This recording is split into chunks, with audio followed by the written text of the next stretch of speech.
Allez, gardez-les allumés, s'il vous plaît. Celui-là, il va être fait comme ça. Est-ce que vous êtes prêts? Il s'agit de nos filles, là. Let's go. Et à la batterie, vous avez mon poteau King Arthur. Yeah. On y go. Lève-toi et marche, ferme ta vie main. Ne laisse plus de hasard tracer par le droit ton chemin. Retrouve tes manches, c'est maintenant pas demain. Personne n'est condamné à vivre dans ta vie des chiens. Tout relève tous les cours, évite les raccourcis. L'un des plus forts des jeunes défis au peuple de police. Accepte de souffrir de l'une pour ta vie. La vraie magie, c'est le travail au mec de la vie. Cousin, lève-toi et sors. Sors de ton sommeil. L'avenir appartient à ceux qui jamais le sommeil. Le spectacle de l'avenir, c'est pas de marcher. Si tu veux sortir, il va falloir péter le barrière.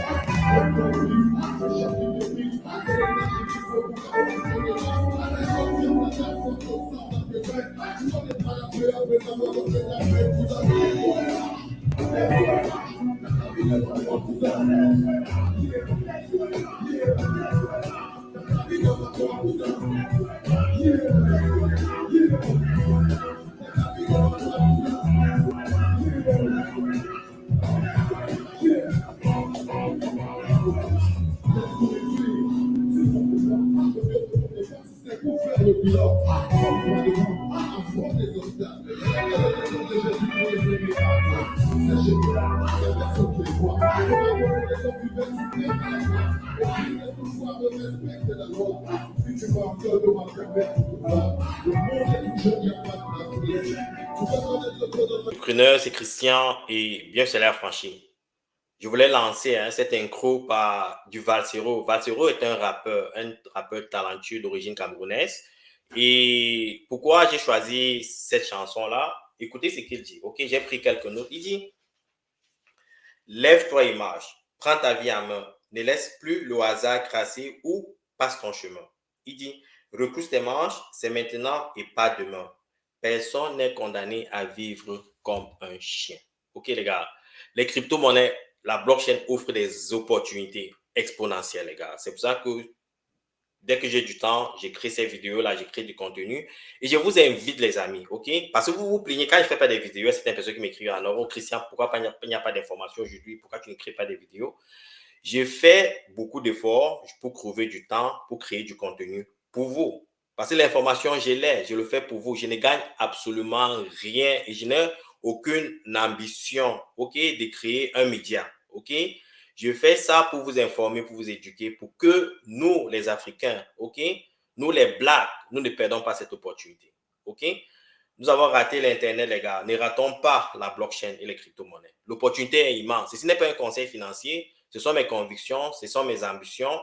Néanmoins, si je parviens à toucher quelques personnes, ce que j'ai déjà fait dans le passé et ce que je suis encore en train de faire, ça me réjouit parce que ça permet d'élever notre communauté. C'est pour ça que je vous invite. Je sais qu'il y a des personnes qui sont réticentes, qui sont fait arnaquer, mais l'opportunité est là, les gars. Nécessité de communiquer comme j'ai fait, il faut communiquer. Abonnez-vous, amenez les gens dans la chaîne, les gars. Il faut on change la mentalité, le mindset. Un peu comme ce que Bassiro dit, les gars. Personne n'est condamné à vivre comme un chien.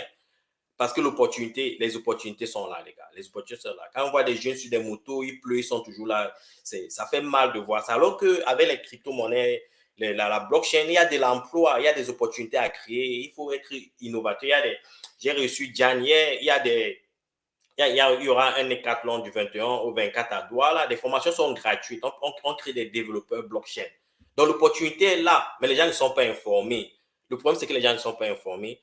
Et vous avez cette obligation, je vous dis, c'est une obligation. Parce qu'en tant qu'humain, en tant qu'individu, nous avons la responsabilité, nous avons l'obligation de soutenir des gens autour de nous. OK? Donc, il faut comprendre ça, il faut changer le mindset, les gars. Il ne faut pas chercher à évoluer seul. Je suivais récemment une vidéo sur la justice et c'était vraiment très intéressant. OK?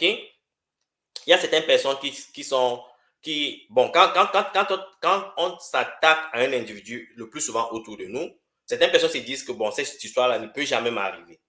Et même quand nous avons le sentiment que cette personne attaquée n'a rien fait de mal, on reste juste à côté, on observe, on n'assiste pas la personne. Personne ne réagit par rapport à cette injustice qui est en train d'être portée sur cet individu-là.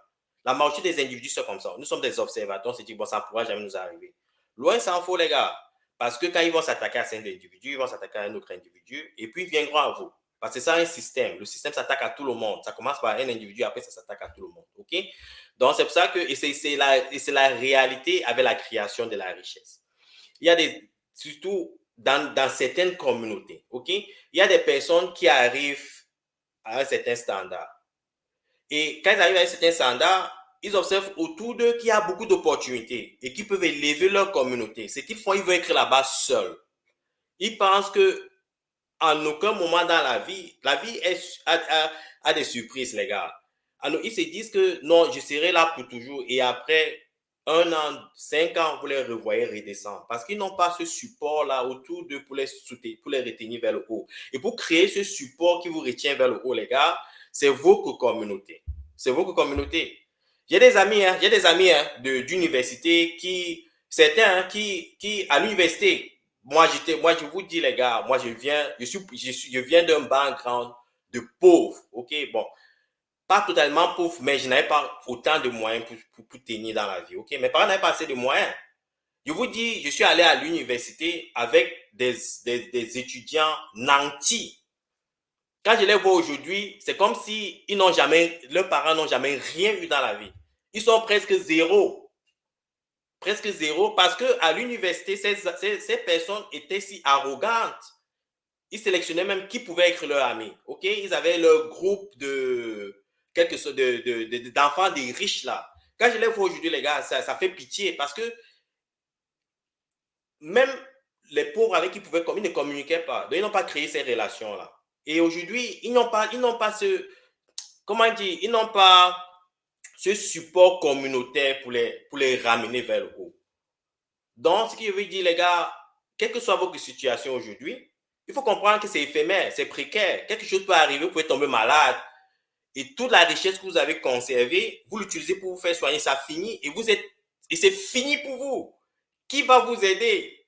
Votre communauté. C'est pour ça qu'il faut faire du bien permanemment autour de vous. Il faut supporter les gens autour de vous. Naturellement, les personnes sont ingrates. Je ne veux pas dire que ces personnes que vous aidez, ces personnes que vous essayez d'élever viendront vous aider. Loin s'en faut. Mais je sais que Dieu vous aidera. Ça, je n'ai pas de doute. Plus vous donnez, plus vous faites du bien autour de vous, il y a cette force, cette puissance-là qui vous soutient toujours. C'est pour ça que je vous invite, les gars, communiquez autour de vous. Ne cherchez pas à vous enrichir seul. Ne cherchez pas à vous enrichir seul. Il faut partager. Même si les gens n'écoutent pas. Je fais ma chaîne depuis 3 ans. J'ai 2000 quelque chose d'abonnés. Si mon intention était de créer plus d'abonnés, je changerais peut-être de stratégie. Je créerais des contenus flashy pour attirer les gens. Mais ce n'est pas ça qui est important. Ce qui est important, c'est d'attirer ceux qui veulent écouter et ceux qui veulent progresser. Et je le fais continuellement. Et j'ai quelques abonnés par jour. Ça me réjouit parce que je sais que je change la vie de quelques personnes et ça me fait plaisir, les gars. Donc, n'essayez pas de communiquer. Il faut éduquer, gars. L'opportunité qu'offre la blockchain, les gars. Je vous dis, dans 5 ans, certaines personnes vont se réveiller, vont demander, nous étions dans quel univers? Donc, les gars, personne n'est condamné à vivre comme un chien. Nous devons élever notre communauté. OK? Bon, les gars, j'ai du costaud aujourd'hui. OK? J'ai du costaud. Nous allons couvrir la macroéconomique et les informations sur les cryptos.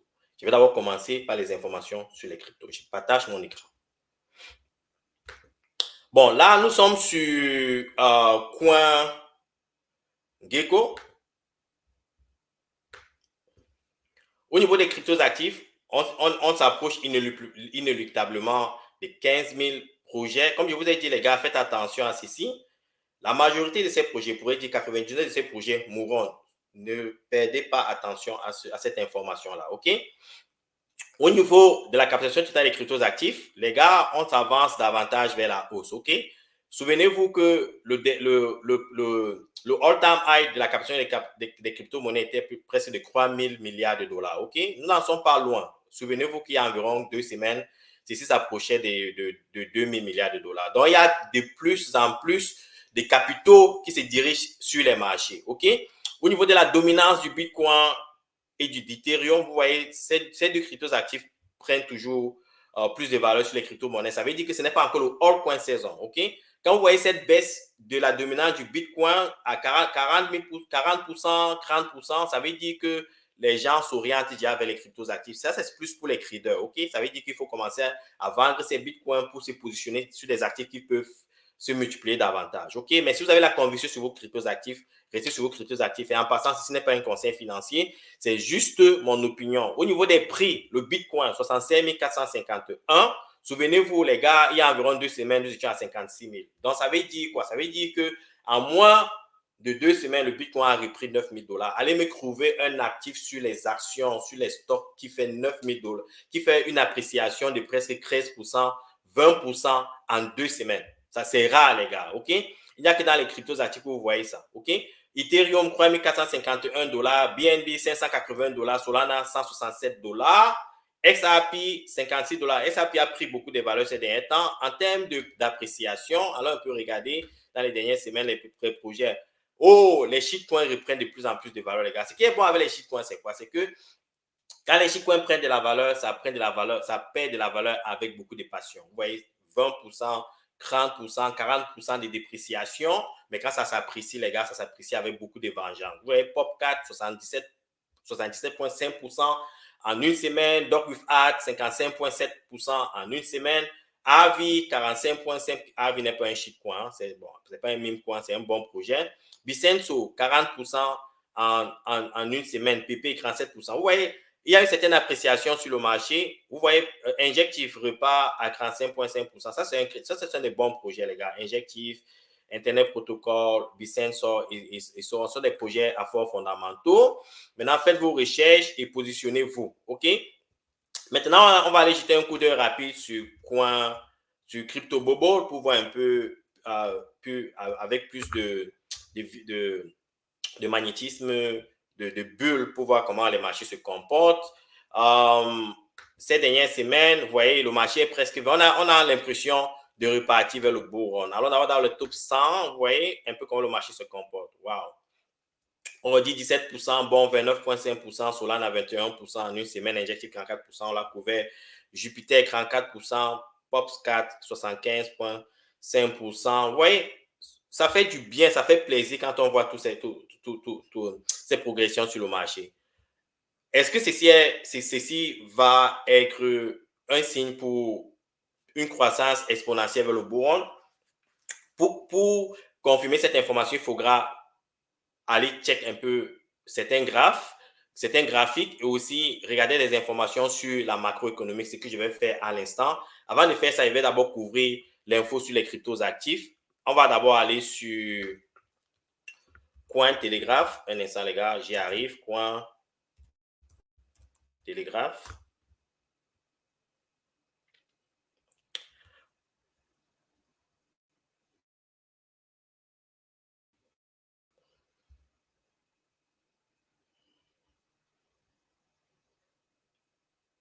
Voilà, je suis sur Cointelegraph. Avant de parler de Cointelegraph, vous voyez un peu ce qui se passe ici. Microsoft Windows Data Blackout Down Major Financial Firm cause Travel KO. Vous avez suivi ça ce matin, les gars. Qu'est-ce qui s'est passé? Il y a eu en quelque sorte, comment dire, une mise à jour. OK? Il y avait une mise à jour d'un logiciel qui, en quelque sorte, prévient la vulnérabilité sur certains logiciels de Microsoft. Et ce qui s'est passé, c'est que ça a créé un dysfonctionnement du système à travers le monde. Ça a impacté les compagnies aériennes, ça a impacté les compagnies aériennes, ça a impacté certaines institutions financières et ça a impacté certaines entreprises qui utilisaient en quelque sorte cette plateforme-là. Il pense que c'était Clock quelque chose. Le nom m'échappe. Un instant, les gars, je dois ouvrir le contenu mail. Un instant.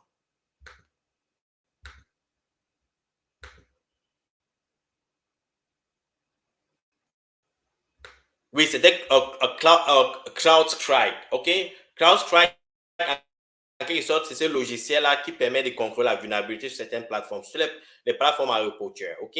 Ce qui s'est passé, c'est que ça a créé un blackout dans plusieurs aéroports à travers le monde. Par exemple, aux États-Unis, pendant au moins 4 heures de temps, aucun vol n'était permis. OK? Pourquoi cette information est importante? Cette information est importante parce que avec la blockchain, on n'aurait jamais ce genre de problème. Avec la blockchain, on parle de décentralisation. Ça veut dire que si un système précis est attaqué, il y a au moins 10 000 à 100 000 autres systèmes qui pourraient faire le relais et empêcher à ce qu'il y ait un blackout. Pour ceux qui ne comprennent pas l'importance de la blockchain, voici une utilité de la blockchain. Avec la blockchain, vous n'aurez jamais ce problème parce qu'il y a la décentralisation. Rien n'est stocké dans une plateforme centralisée, ce qui est le cas avec Microsoft. OK?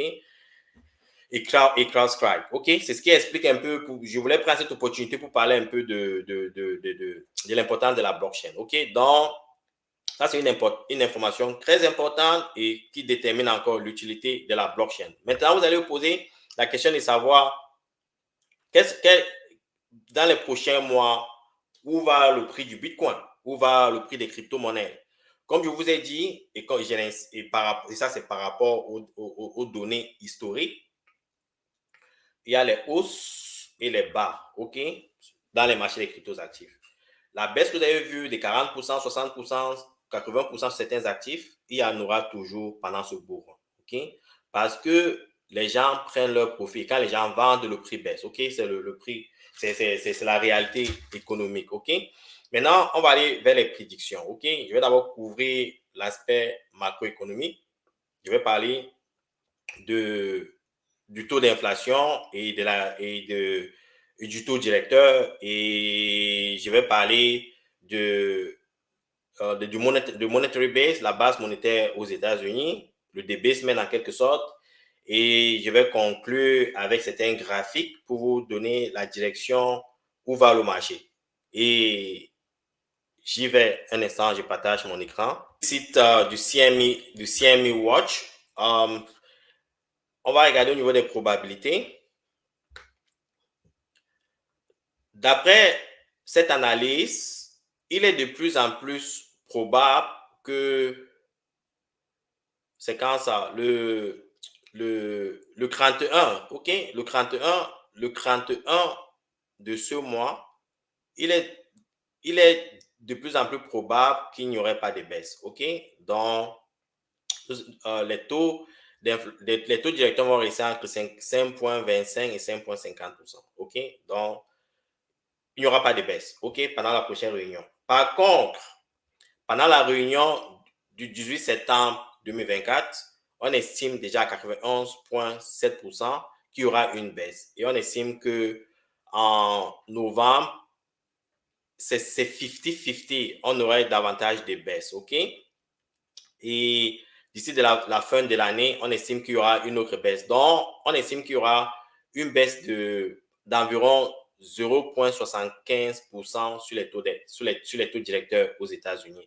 Et aussi, avec l'approche des élections, bon, peut-être que la Fed pourrait faire un clin d'œil aux démocrates. OK? Donc, il faut regarder ces informations. Et s'il y a ces signaux, s'il y a ces baisses illégales, comme je vous ai déjà dit, l'effet n'est pas immédiat. L'effet n'est pas immédiat parce que quand il y a la baisse des taux directeurs, la première perception sur le marché, c'est que l'économie ne va pas bien. Et quand ces gens ont la perception que l'économie ne va pas bien, certains investisseurs sont réticents. Ils sortent leur argent du marché pour rester dans le cash, juste pour voir un peu la direction que prendra le marché. Donc, ne croyez pas que dès qu'il y a la baisse, c'est le beau rond. Loin s'en faut. OK? Ça prend un peu du temps pour que les gens puissent se rassurer par rapport aux conditions du marché, par rapport aux conditions de l'économie. OK? Ça, c'est un des facteurs, mais néanmoins, ce qui est sûr, c'est que la baisse des taux directeurs est un facteur qui permet de la liquidité, qui permet la croissance de la liquidité, qui accélère la consommation, la création d'emplois, la création de nouvelles opportunités. C'est un bon signe pour le marché, mais certaines personnes, au départ, sont réticentes parce que le marché n'aime pas les inconnus, OK? Donc, certaines personnes prennent ces précautions-là, OK? La deuxième chose que je voulais partager, c'est le monetary base aux États-Unis. Il faut que j'aille trouver cet écran. Un instant, les gars. Qui calcule la base monétaire aux États-Unis. Ça veut dire que c'est que le Trésor américain crée comme monnaie en circulation. Vous voyez que depuis 2020, après le COVID, OK, il y a eu cette baisse, OK, mais on a de plus en plus une tendance vers la hausse, OK. Il y a de la création de la monnaie, les gars, mais il faut que cette création-là puisse aller vers la hausse davantage, OK. Et ce qui sera le cas. Vous voyez, il y a eu cette hausse, après il y a cette petite correction. Mais les États-Unis doivent imprimer, parce que j'ai parlé du débasement ici, je ne vais pas revenir sur ça. Sur ma vidéo, je parle du débasement. S'il n'y a pas assez d'argent en circulation, il faut absolument que les États-Unis créent de la monnaie, OK? Parce que s'il y a plus de demande du dollar, la seule façon de le faire, c'est de créer de la monnaie, c'est d'imprimer davantage. Parce que si l'inflation, en quelque sorte, a l'impact sur le prix du dollar, par exemple, si 100 dollars, il y a environ un an, bon, 100 dollars il y a un an, aujourd'hui, vaut peut-être 90 dollars. Donc, ça en vaut plus 100 dollars. Donc, il faut créer davantage de dollars pour couvrir ces différences-là. Donc, c'est un peu ça le débasement et les États-Unis doivent imprimer. Ils n'ont pas le choix. Il y aura impression. Et quand il y aura impression, ça va créer de la liquidité et c'est la liquidité qui manque en ce moment sur les marchés, les gars. Dès qu'il y aura la liquidité, vous verrez ce qu'on appelle le bourreau parabolique qui va nous mener vers Uranus. OK? Et je vais vous montrer déjà certains signes, certains graphique qui parle de ce bourron parabolique qui est en train de se mettre sur pied, les gars. En quelque sorte, c'est en gestation, OK? C'est comme un volcan, OK? Si vous êtes dans un environnement volcanique, avant que le volcan ne commence à produire ses effets, vous voyez, il y a les tremblements de terre, il y a les oiseaux qui fuient, les animaux qui se comportent d'une certaine façon. Il y a des signes précurseurs de l'éruption volcanique, ok? Donc, on commence à le ressentir au niveau des crypto-monnaies en ce moment, les gars. Nous sommes à cette phase-là où le marché commence l'environnement christophérique commence à montrer certains signes de l'éruption. Ça veut dire du bourron christophérique, ok? Je vais partager mon écran rapidement pour vous montrer certains éléments. Je vais d'abord aller avec Rec Capital. Ça, c'est l'écran, je partage Rec Capital, ok? Ça, c'est le graphique des Rec Capital. Bon, ceux qui me suivent depuis longtemps savent ce que c'est déjà. Je ne vais pas rentrer dans les détails. Comme vous pouvez voir, les gars, le Bitcoin, si le Bitcoin, ok, ancre dans cette zone-ci, c'est-à-dire ancre dans la zone bleue, là, les gars, ok? Ça ancre dans cette zone bleue-ci. La direction, c'est 71 500, qui sera son dernier all-time high, ok? Et si ça arrive à son dernier high, les gars, on s'approche vers 100 000 dollars, ok? C'est un peu l'analyse qu'apporte Rec Capital ici. Je vais mettre le lien en commentaire dans les descriptions si vous voulez davantage analyser le graphique. Et c'est pas tout, ok? Il y a Nesté aussi, Nesté qui renchérit en disant un instant, je vais trouver ce graphique des Nesté. C'est pas loin, donnez-moi juste un petit instant. Je le trouve. Nesté. OK. Voici ce graphique de Nesté. OK. Même chose. Oh, il commence à renchérir, du moins à coïncider dans leurs analyses. Vous voyez, Nesté fait une comparaison sur les derniers bourrons, le bourron de 2020. OK. Vous voyez cette tendance ici. Il dit que Bitcoin is falling up for six figures. Donc, Bitcoin se dirige vers les 100 000. Et il fait la comparaison avec 2020. OK, vous voyez, il arrive ici et il compare par rapport aux données collectées, les mêmes tendances par rapport au prix du Bitcoin. Et vous voyez, il estime que nous sommes en juillet là, OK, nous sommes mi-juin. À partir de septembre, OK, on devrait commencer à se diriger vers 100 000 dollars. OK, donc je pense aussi, je le pense, que d'ici la fin de l'année, le Bitcoin devrait arriver à 100 000 dollars. Et ceci coïncide aussi avec ce que Plan B dit dans ses analyses avec le stock to flow model. OK? Donc, vous voyez un peu Reg Capital, Nestlé, Plan B, leurs données, OK, qui collectent en quelque sorte de manière indépendante, sont en train de se diriger vers les mêmes résultats. OK? Nestlé estime que d'ici la fin de l'année, à partir de septembre, on va commencer à voir la parabole. C'est le cas avec Reg Capital et ceux qui me suivent aussi par rapport à Plan B, d'ici la fin de l'année, 100 000 $. OK? Ceci n'est pas un conseil financier, c'est juste des analyses. On peut se tromper. OK? Les gars, ce qu'il y avait à partager avec vous, si vous avez des commentaires, vous savez comment me contacter. Encore, les gars, élevons notre communauté. OK? Élevons notre communauté, partageons l'information. C'est que ce n'est pas facile. OK?